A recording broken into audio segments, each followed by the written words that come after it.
कभी सोचा है, अगर एक दिन अचानक सब कुछ समाप्त हो जाए, तुम्हारी दुनिया, तुम्हारे सपने, तुम्हारी पहचान, तो उस विनाश के पीछे कौन होगा? कोई मनुष्य नहीं, कोई राजा नहीं, बल्कि वह जिसे हम महादेव कहते हैं। लेकिन क्या सच में महादेव केवल विनाश के देव हैं, या उनके तांडव के पीछे कोई ऐसा रहस्य छिपा है जिसे हम समझ ही नहीं पाए? महादेव एक ऐसा नाम जो शांति भी है और तूफान भी, एक ऐसा रूप जो ध्यान में बैठा है और आवश्यकता पड़े तो पूरी सृष्टि को हिला सकता है। लोग कहते हैं जब महादेव तांडव करते हैं तो सब कुछ समाप्त हो जाता है, लेकिन वास्तव में वह केवल समाप्त नहीं करते, वह परिवर्तन लाते हैं। तांडव सिर्फ एक नृत्य नहीं है, यह एक प्रक्रिया है, एक ऐसा चक्र है जो इस पूरी सृष्टि को चलाता है। जब कुछ नया बनता है तो पहले कुछ पुराना समाप्त होता है। जब एक वृक्ष उगता है तो एक बीज टूटता है।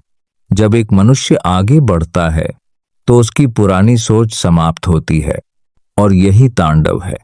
लेकिन हम इस सत्य से डरते हैं क्योंकि हम परिवर्तन से डरते हैं।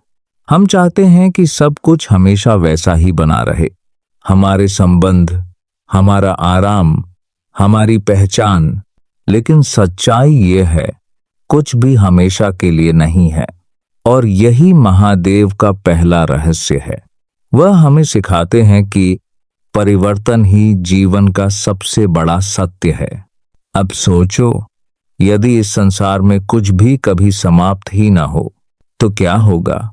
गलत लोग हमेशा गलत ही करते रहेंगे, बुराई बढ़ती जाएगी और संसार असंतुलित हो जाएगा।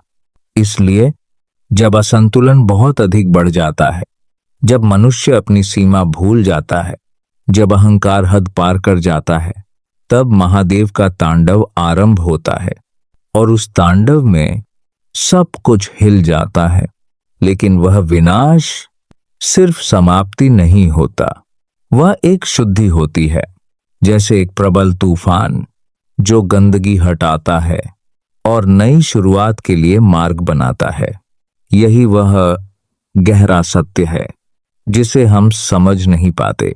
हम सोचते हैं विनाश बुरा है, लेकिन वास्तव में वह आवश्यक है, क्योंकि बिना समाप्त हुए कुछ नया आरंभ नहीं हो सकता।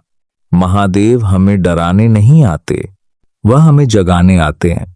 वह हमें बताते हैं कि यदि तुम परिवर्तन से भागोगे तो पीड़ा होगी, लेकिन यदि तुम उसे स्वीकार कर लोगे तो वही परिवर्तन तुम्हें मजबूत बना देगा।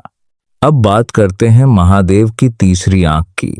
लोग कहते हैं जब यह खुलती है तो सब कुछ भस्म हो जाता है, लेकिन वास्तव में यह केवल विनाश की शक्ति नहीं है, यह सत्य की शक्ति है। जब यह खुलती है तो हर झूठ समाप्त हो जाता है, हर भ्रम टूट जाता है और केवल सत्य शेष रह जाता है। सोचो, यदि तुम्हें अचानक अपनी सारी गलतियां दिख जाएं, तुम्हारी सारी सच्चाई सामने आ जाए, तो कैसा लगेगा? पीड़ा होगी, लेकिन वही पीड़ा तुम्हें बदल देगी। यही तीसरी आंख का वास्तविक अर्थ है। अब एक और रहस्य, महादेव श्मशान में निवास करते हैं। क्यों? क्योंकि श्मशान वह स्थान है जहां हर मनुष्य समान हो जाता है।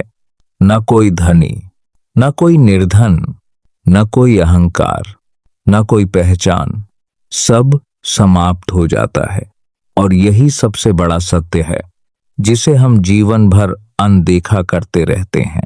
हम पूरी जीवन यात्रा में वस्तुएं इकट्ठा करते हैं, नाम, धन, पहचान, लेकिन अंत में सब कुछ यहीं रह जाता है। महादेव हमें यह सिखाते हैं कि आसक्ति ही दुख का कारण है। जितना अधिक तुम वस्तुओं से जुड़ोगे, उतनी अधिक पीड़ा होगी, और जब वे वस्तुएं तुमसे दूर होंगी तो तुम्हें लगेगा जैसे सब कुछ समाप्त हो गया। लेकिन सत्य यह है, कुछ भी वास्तव में तुम्हारा था ही नहीं। सब कुछ अस्थाई है और यही स्वीकार करना तुम्हें स्वतंत्र बनाता है।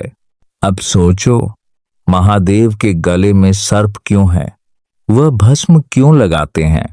उनके सिर पर गंगा क्यों विराजमान है? यह सब केवल अलंकरण नहीं है, यह सब प्रतीक हैं। सर्प भय का प्रतीक है और महादेव उसे गले में धारण करते हैं, अर्थात उन्होंने भय पर विजय पा ली है। भस्म यह स्मरण कराती है कि एक दिन सब कुछ राख हो जाएगा। और गंगा प्रवाह का प्रतीक है, अर्थात जीवन को प्रवाह के साथ जियो, उसका विरोध मत करो। अब सबसे बड़ा प्रश्न, क्या महादेव अच्छे हैं या बुरे? सत्य यह है, वह न अच्छे हैं न बुरे, वह संतुलन है। वह किसी का पक्ष नहीं लेते। उन्होंने रावण को भी शक्ति दी और भस्मासुर को भी वरदान दिया, लेकिन जब संतुलन बिगड़ा तो उन्होंने उसे समाप्त भी किया। अर्थात वह न्याय नहीं करते, वह संतुलन बनाए रखते हैं और यही उन्हें सबसे शक्तिशाली बनाता है, क्योंकि वह भावनाओं से नहीं चलते, वह सत्य से चलते हैं।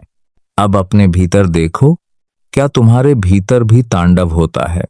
जब तुम अपनी पुरानी आदतें छोड़ते हो, जब तुम अपनी गलतियों को स्वीकार करते हो, जब तुम अपने अहंकार को तोड़ते हो, तो क्या होता है? पीड़ा होती है, लेकिन विकास भी होता है। यही तुम्हारा अपना तांडव है और यही महादेव का वास्तविक संदेश है। वह कहीं बाहर नहीं है, वह तुम्हारे भीतर है। जब तुम परिवर्तन को स्वीकार करते हो, जब तुम सत्य का सामना करते हो, जब तुम स्वयं को बेहतर बनाते हो, तब तुम महादेव के मार्ग पर चल रहे होते हो। और यही वास्तविक शक्ति है, न कोई अस्त्र, न कोई बाहरी बल, बल्कि स्वयं पर नियंत्रण। महादेव हमें सिखाते हैं कि सबसे बड़ा युद्ध बाहर नहीं, अंदर होता है, और जो मनुष्य स्वयं को जीत लेता है, उसे कोई पराजित नहीं कर सकता। अब अंत में एक बात सदैव स्मरण रखना, तांडव से भयभीत मत होना, क्योंकि तांडव तुम्हें समाप्त करने नहीं आता, तुम्हें नया बनाने आता है। जो टूट रहा है वह आवश्यक है, जो समाप्त हो रहा है वह उचित है, क्योंकि उसके बाद कुछ नया जन्म लेने वाला है और संभव है वह नया रूप तुम्हारा सबसे शक्तिशाली स्वरूप हो। तो अगली बार जब तुम महादेव का स्मरण करो, ऊला का